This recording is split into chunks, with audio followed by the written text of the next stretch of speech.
I'm going to play 7 very different riffs from 7 different songs.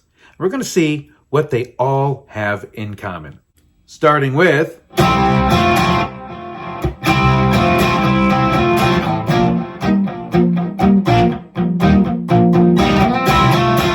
or this riff from one of my favorite bands.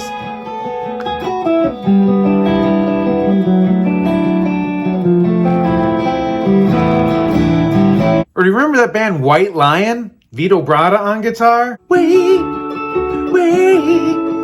never had a chance to love you. Now I only want to say that I love you one more time.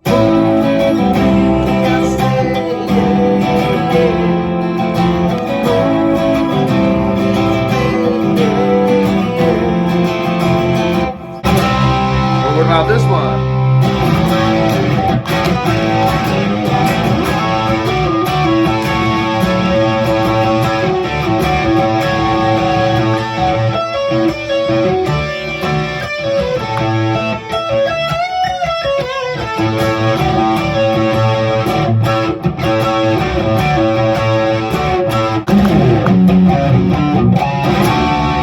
Right here.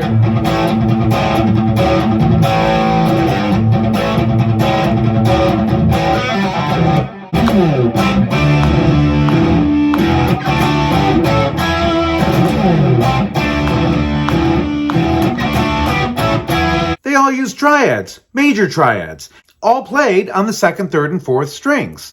I love playing these triads. I use them all the time. It's a great option to these cowboy chords, and it's also a great option for these big, bulky, cumbersome bar chords. Triads, yeah, they just give us a lot of options. If you're in a band with multiple guitar players, yeah, why both do the chord the same way? Split it up. You can play it all over the place. Triads are good to know for arranging parts, creating smoother transitions between chords, and just spicing up your playing. And that's what we're going to be talking about today on Ray Plays Guitar. I'm going to try to do it as simply as possible. Let's get into it. So what is a triad? A major triad is just the 1st, 3rd, and 5th notes of a major scale. So if I started on this note G, for example, and played up a major scale, 1, 2, 3, 4, 5, and just played the 1st, 3rd, and 5th notes, 1, 2, 3, 4, 5, those 3 notes played together give you a G major chord. We have a root, 3rd, and a 5th. The root is the 1st note of the major scale, the 3rd is the 3rd note of a major scale, and the 5th is the 5th note of a major scale. It's not rocket science. So this is a root position triad. Now we could go up to the 3rd note of the scale and play a triad from here. That shape winds up looking like this, where I'm playing the 3rd of the chord, then the 5th, and then the root. Root is on the 2nd string in this case. 3rd, 5th, root. So whatever note this is, that's going to be the name of the chord. In this case, it's a G. Same chord as we just played. G. This is also a G major chord. So when we play this chord with the 3rd as the lowest note, this is known as an inversion. With the 3rd on the bottom, it's known as the 1st inversion. I know it gets a little confusing, all this music geek talk. So when we have a triad with the 3rd in the bass, it's known as a 1st inversion. Then we can go up to the 5th of the scale and play a major shape from here. This winds up being just straight across. 1 fret. I'm playing the 5th. I'm playing the 5th, root, and then the 3rd winds up being on the 2nd string. So we can play that with 1 finger going straight across. Any finger we want. So we have 3 options of playing a major triad. Root position, 1st inversion with the 3rd as the lowest note, 2nd inversion with the 5th scale degree as the lowest note. All of these are G chords, G major triads. So these inversions become really useful and fun when we start putting them into a chord progression. Let's just first take a look at 1-4-5 progressions, okay? It's very common. The 1, 4, 5 in any key, they're all major chords. Let's stick to the key of G. The 1 chord in the key of G is G major. The 4 chord is C major. The 5 chord is D major.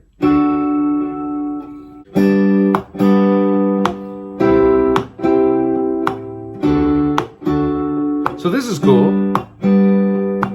But moving from way down here to way up here and using the same voicings, it's okay. But what if we did this? Played the 1 chord here, but for the 4 chord, we're going to use a second inversion. That shape winds up being right here. Here's our 1 chord in G, 4 chord right there. Now remember, wherever there's a 4, just move that up a whole step, and there's our 5. Or 1, 4. We can also play the 5 chord with our first inversion shape right there. Here's D. There's our root for this shape. And then back to G. G, root position. C, second inversion. D, first inversion. Back to G, root position.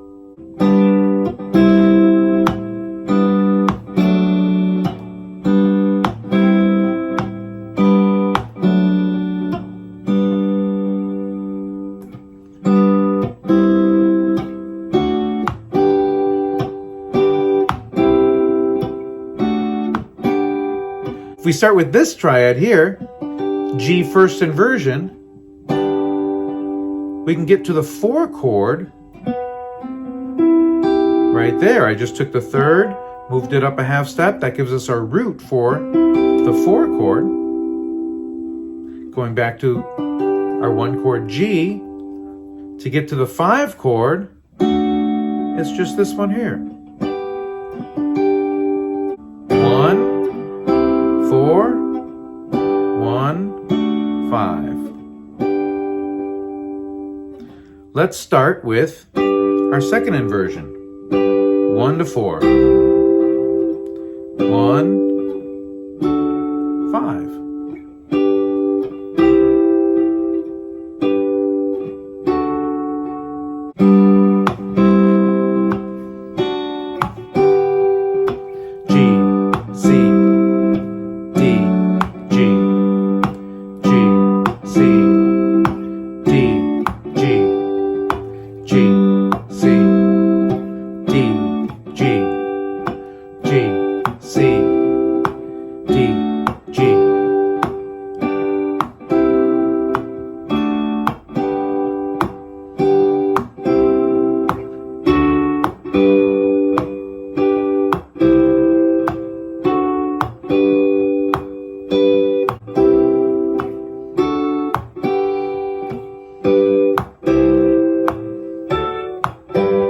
Using a simple triad shape and its inversions, we can create rhythm parts that have some movement. Even though we're playing just 3 chords, it sounds like we're playing a long string of chords.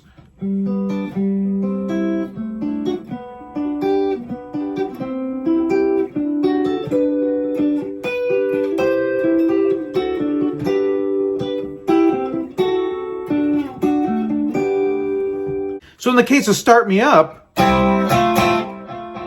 he's just going from a C second inversion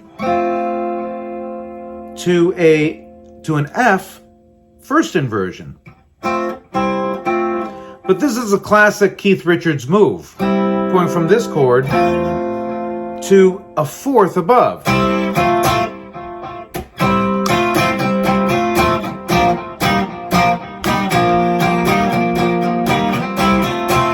We see a similar move in the end of We Will Rock You when Brian May's playing all this stuff.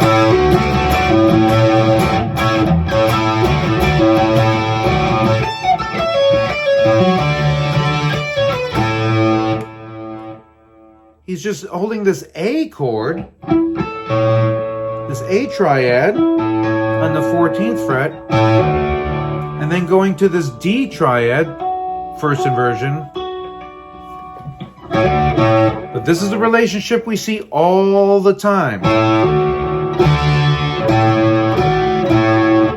And in Crazy Train, he's using the same shapes. Except here he starts on one chord, then goes to the 5, then to the 4,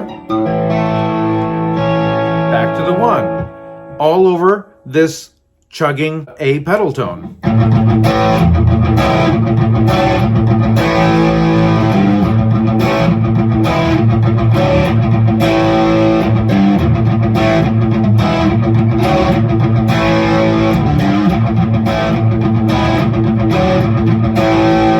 The Runnin' with the Devil riff by Van Halen uses the same two shapes.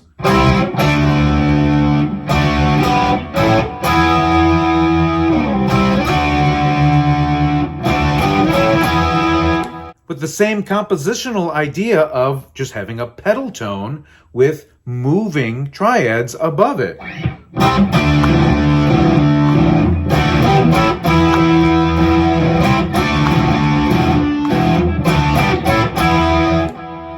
Van Halen does that idea in a few tunes. One of their most popular songs that he does that in is Jump, where he's holding a pedal tone of C. Of course, it's all played on keyboards, but he's holding that pedal tone of C while playing these triads on top. I'm trying to remember.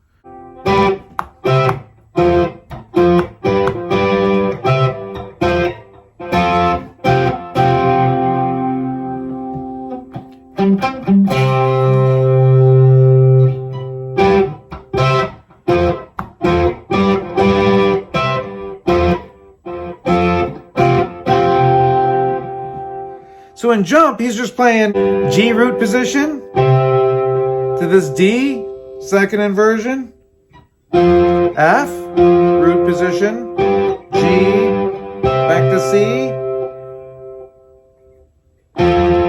then back to F here, then to F here,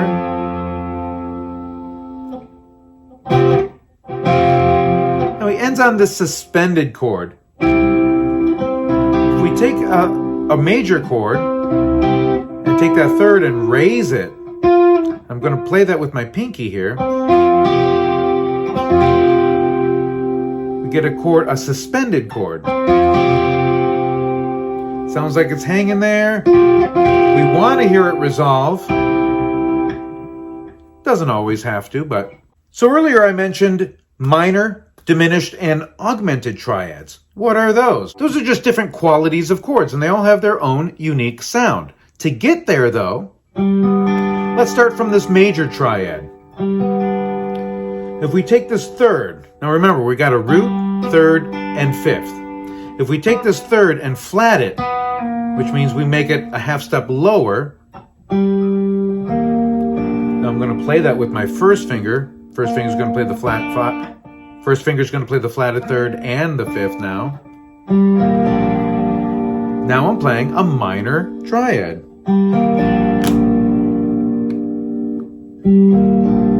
Major, minor. From this minor, if we now flat the 5 also, here's the 5, make that a flat, keep the flatted third, and keep the root. Now we're playing a diminished triad. We have a root, a flat third, and a flat 5. Minor is just a root, flat third, and 5. Major is root, third, and 5. And if we sharp the 5 from a major, we get an augmented chord.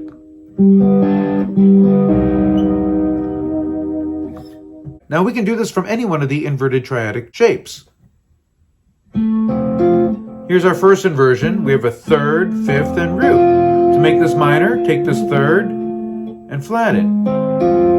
I do a little switcheroo with the fingers and arrive at that shape here. So we have a flatted third, fifth, and then our root. Major, minor.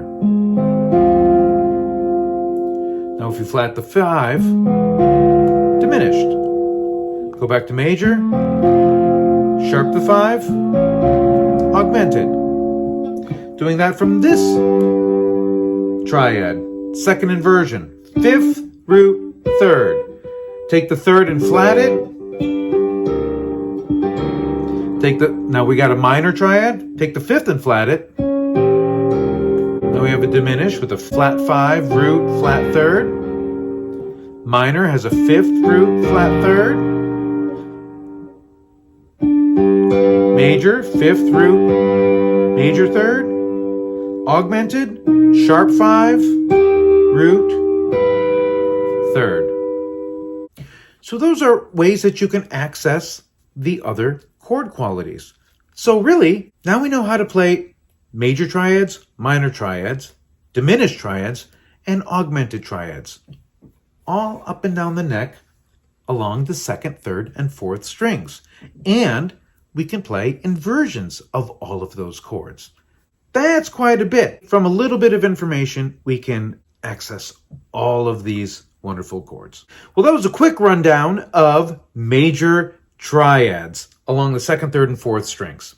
If you have any questions or comments, please leave them down below. If you found this video helpful, please do me a favor and hit that like button, share this video with your friends, subscribe to my YouTube channel. Thanks so much for hanging out with me today. I really appreciate it. We'll see you next time.